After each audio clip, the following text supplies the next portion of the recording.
UGC equity regulation 2026 लाया गया था और उसका जैसे कुछ मुट्ठी भर लोगों ने ट्विटर पे ट्रेंड कराया और उसका छोटी मोटी जगहों पे विरोध किया, उसके बाद उस पे स्टे लगा दिया गया, जबकि ये पूरा मामला जेन्युइन है। 2014 से 2021 तक जिन 122 बच्चों ने आत्महत्याएं की हैं उसमें 24 बच्चे दलित समाज से हैं, 4 आदिवासी समाज से हैं, 41 ओबीसी समाज से हैं।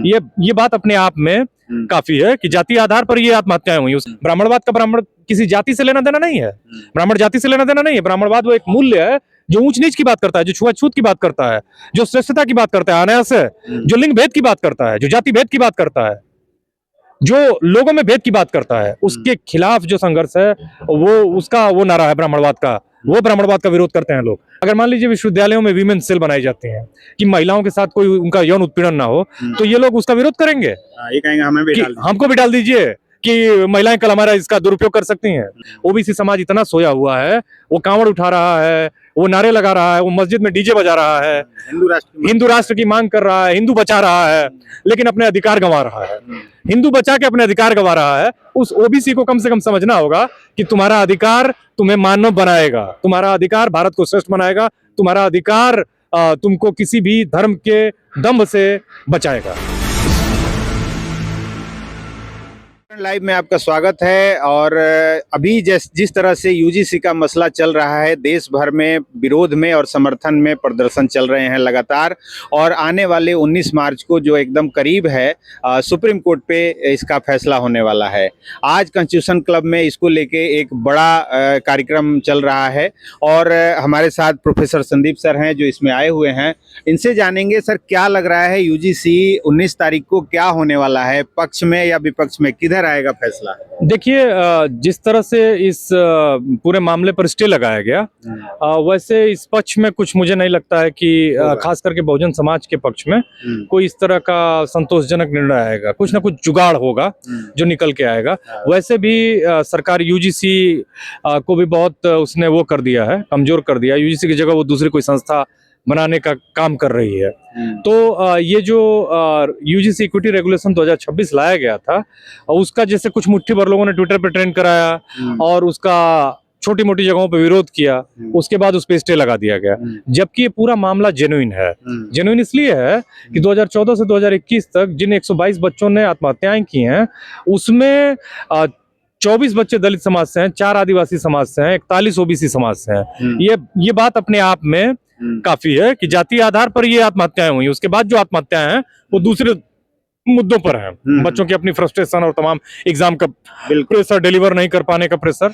लेकिन जाति के आधार पर 24 दलित, 4 आदिवासी और 41 ओबीसी, ये क्या संख्या कम है? अब कितनी जाने लेके आप मानोगे? ये वो सवाल है जो बहुत ही महत्वपूर्ण है। तो यूजीसी इक्विटी रेगुलेशन एक्चुअली इस कैंपसेस को कास्ट के प्रति बहुत ही सेंसिटाइज करने का एक रेगुलेशन था जिसको पार्लियामेंट ने बनाया, उसको यूजीसी ने लगाया। यूजीसी ने कोई अपने से निर्णय नहीं लिया है और हाई कोर्ट ने, सुप्रीम कोर्ट ने ही कहा था कि आप इस पे काम करिए और इसको करिए। जैसे मंडल कमीशन जब लागू हुआ तो ये कहा गया कि क्रीमी लेयर लगा दीजिए ताकि रिजर्वेशन का बंदर बाट ना हो, और आप इसका आंकड़ा जुटा लीजिए कि कौन इतने एम्पावर्ड हैं, कौन कमजोर हैं। उसके लिए आप कास्ट सेंसस करिए। कास्ट सेंसस उसने रेकमेंड किया, आज तक वो सेंसस नहीं हुई है। ईडब्ल्यूएस का रिजर्वेशन आता है, आसानी से आप लगा देते हो, ना कोई आप डेटा कलेक्ट करते हो, ना कोई डेटा है आपके पास।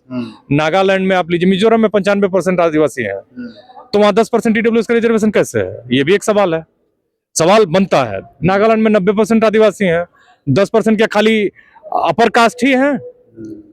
तो ये वो सवाल हैं। तो इसको आप समझिए कि एक्चुअली ये भारत के कैंपसेस में बच्चों को इससे न्याय मिलेगा।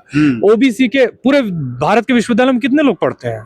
जो बच्चे 12वीं पास करते हैं 100 बच्चे, उसमें 28 ही जा पाते हैं यूनिवर्सिटीज में और कॉलेजेस में। लेकिन वो कह रहे हैं हमारे बच्चों की लाइफ खराब हो जाएगी, वो तो बच्चे अपनी जान बचाने में ही लग जाएंगे। हर आदमी उठ के जाएगा और जाके एफआईआर दर्ज करा देगा। आपको मालूम है केरल सरकार जो भारत की सबसे प्रोग्रेसिव सरकार है, जहां लेफ्ट की सरकार है, पिनराई विजयन एक ओबीसी चीफ मिनिस्टर हैं, इरवा जाति के, और उसने अपने यहाँ जो ट्रांसजेंडर होते हैं ना, जो बच्चे पैदा होते हैं उभयलिंगी, न पुरुष न स्त्री, और उनको ट्रांसजेंडर कहते हैं। किन्नर। हाँ, किन्नर। उनको समाज बड़ा उनका उपहास उड़ाता है। बेचारे यहाँ उत्तर भारत में उनको विश्वविद्यालयों में प्रवेश नहीं है, ना ही नौकरियों में रिजर्वेशन है।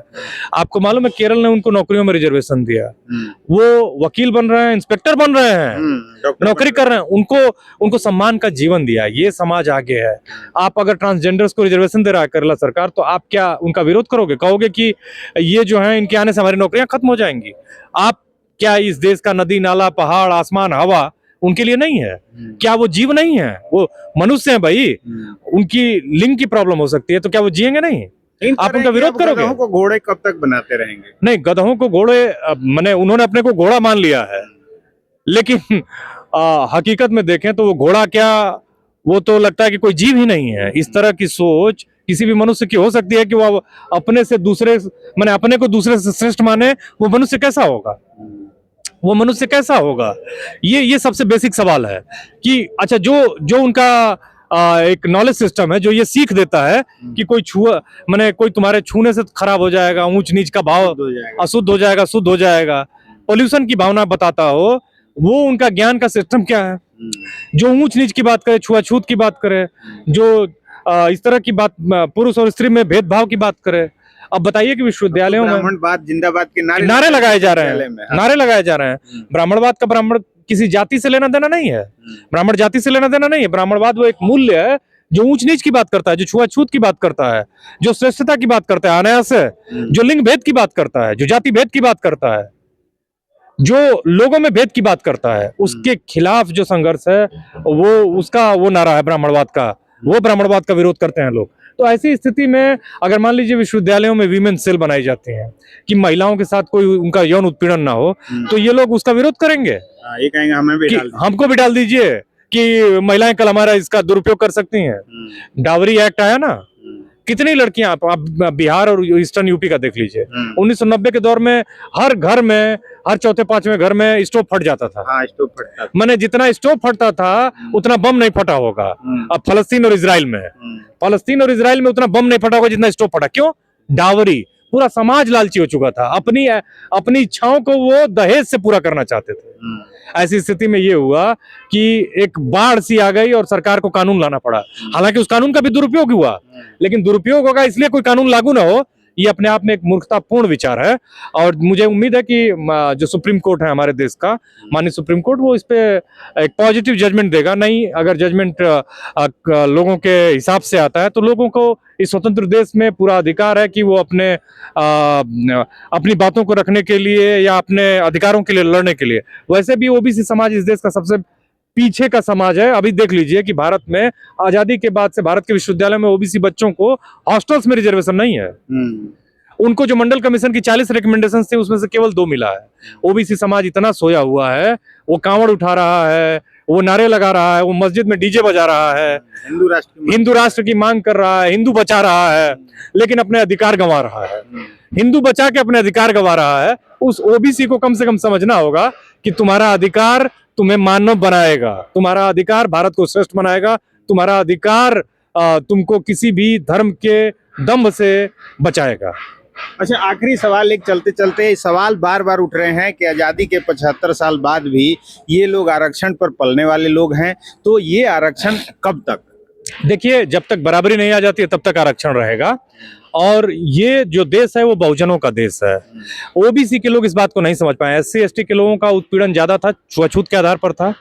ओबीसी की कुछ जातियां रही होंगी, जैसे धोबी जाति है, वो कई राज्यों में ओबीसी है, कई जगहों पे दलित है। ऐसे ही बहुत सारी जातियां हैं जो, लेकिन एक्चुअली ओबीसी के लोगों को इस बात को समझना होगा कि जब तक उनके अधिकार उनको नहीं मिलेंगे, वो वैज्ञानिक नहीं बनेंगे, उद्योगपति नहीं बनेंगे, व्यापारी नहीं बनेंगे, बड़े बड़े चिंतक नहीं बनेंगे, दार्शनिक नहीं बनेंगे, तब तक भारत विश्वगुरु कभी नहीं बनेगा। भारत किसी भी आर्थिक, सांस्कृतिक, सामाजिक संकट से बाहर नहीं निकलेगा।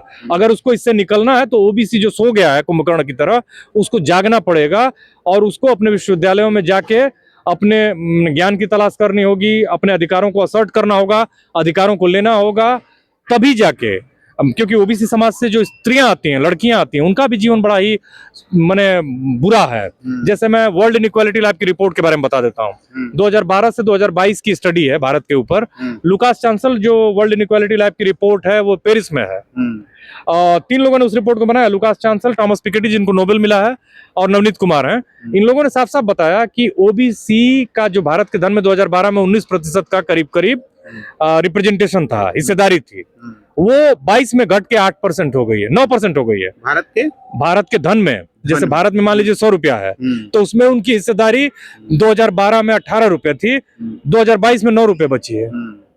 SC ST की हिस्सेदारी, जिनकी आबादी 25 से 30% होगी, या 25% है जो भी 26%, उनकी हिस्सेदारी केवल 1.8 रुपए थी 100 रुपए में, 1.8%। वो हल्की सी बढ़ के 2.3 रुपए हुई है, 2.3% हुई है।